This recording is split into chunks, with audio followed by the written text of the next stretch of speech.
શું તમે driving licence કઢાવવા જઈ રહ્યા છો તો આ મોટી અપડેટ ચૂકતા નહીં. ગુજરાતના તમામ આરટીઓમાં હવે એઆઈ કેમેરા તમારો ટેસ્ટ લેશે.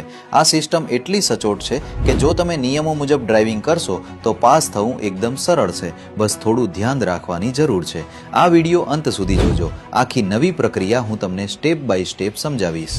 સૌથી પહેલા તમારે એપોઇન્ટમેન્ટના સમયે પહોંચી રજીસ્ટ્રેશન કરાવવાનું રહેશે. અહીંથી તમને એક RFID સેન્સર અપાશે. આ સેન્સર સ્કેન કરીને તમારે ટ્રેનિંગ રૂમમાં જવાનું છે. સ્ક્રીન પર જોઈ રહેલા આ લોકો ટેસ્ટ નથી આપી રહ્યા. આ માત્ર ટ્રેનિંગ છે. અહીં 10 મિનિટનો વિડીયો જોવો ફરજિયાત છે. જો આ વિડીયો જોયા વગર સીધા ટ્રેક પર જશો તો સિસ્ટમ મંજૂરી જ નહીં આપે. ત્યારબાદ તમારું સેન્સર વાહન પર લાગશે. ટ્રેક પર ગયા પછી તમારી સામે રહેલી સ્ક્રીનમાં જોઈને ચહેરો સ્કેન કરાવો. ફેસ કેપ્ચર્ડ લખાઈને આવે પછી જ ટેસ્ટ શરૂ થશે. ખાસ ધ્યાન રાખો, લાલ કે પીળી લાઇટમાં વાહન આગળ ન વધારવું. માત્ર લીલી લાઇટ થાય ત્યારે જ આગળ વધવું. એક ટેસ્ટ પૂરો કરીને આગળના ટેસ્ટમાં જતી વખતે પણ સિગ્નલની લાલ, પીળી અને લીલી લાઇટ થશે. લીલી લાઇટ થયા પછી આગળના સ્ટેજમાં પ્રવેશ કરવા માટે તમારી પાસે 60 સેકન્ડનો સમય રહેશે. ટેસ્ટને સરળતા સાથે પાસ કરવા માટે 4 વ્હીલરની આ 4 મુખ્ય ટેસ્ટ અને તેની સમય મર્યાદા ખાસ જાણી લેજો. 1. Parallel parking. આના માટે તમને પૂરી 130 સેકન્ડનો સમય આપવામાં આવશે. બોક્સમાં શાંતિથી ગાડી પાર્ક કર્યા પછી સ્ક્રીન પર પાર્કડ મૂવ અહેડ આવે.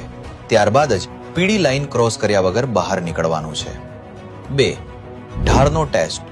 આ ટેસ્ટ માટે તમારી પાસે 120 સેકન્ડ રહેશે. ઢાર પર ગાડી ઊભી રાખ્યા પછી આગળ વધારતી વખતે જો તમારી ગાડી 15 ઇંચથી વધુ પાછળ ગઈ તો સિસ્ટમ તેને અમાન્ય ગણશે. 3. 8 નંબરનો ટ્રેક. આ ટ્રેક પૂરો કરવા માટે 90 સેકન્ડનો સમય નક્કી કરવામાં આવ્યો છે. અહીં વાહન થોભાવવાનું કે રિવર્સ લેવાની મનાઈ છે. 4. Reverse S track. આ ટેસ્ટ માટે તમને 150 સેકન્ડનો પૂરતો સમય મળશે. અહીં માત્ર રિવર્સમાં જ ગાડી ચલાવવાની છે. જો આગળ ગાડી લીધી તો ટેસ્ટ પૂરો થઈ જશે.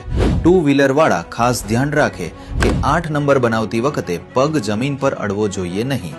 ટેસ્ટ પૂરો થયા પછી તમારું સેન્સર સ્ટાફને પરત આપવું ફરજિયાત છે. મિત્રો, આરટીઓની આ નવી સિસ્ટમનો હેતુ 100% પારદર્શિતા લાવવાનો છે. જે સાચું ડ્રાઇવિંગ જાણતો હશે તે જ આસાનીથી પાસ થશે. એટલે પૂરતી પ્રેક્ટિસ કર્યા પછી જ પૂરા આત્મવિશ્વાસ સાથે ટેસ્ટ આપવા જજો. દરેક નાગરિકને આ નવા નિયમોની જાણ થાય તે માટે વિડીયોને અત્યારે જ શેર કરવાનું ચૂકતા નહીં. જય હિન્દ.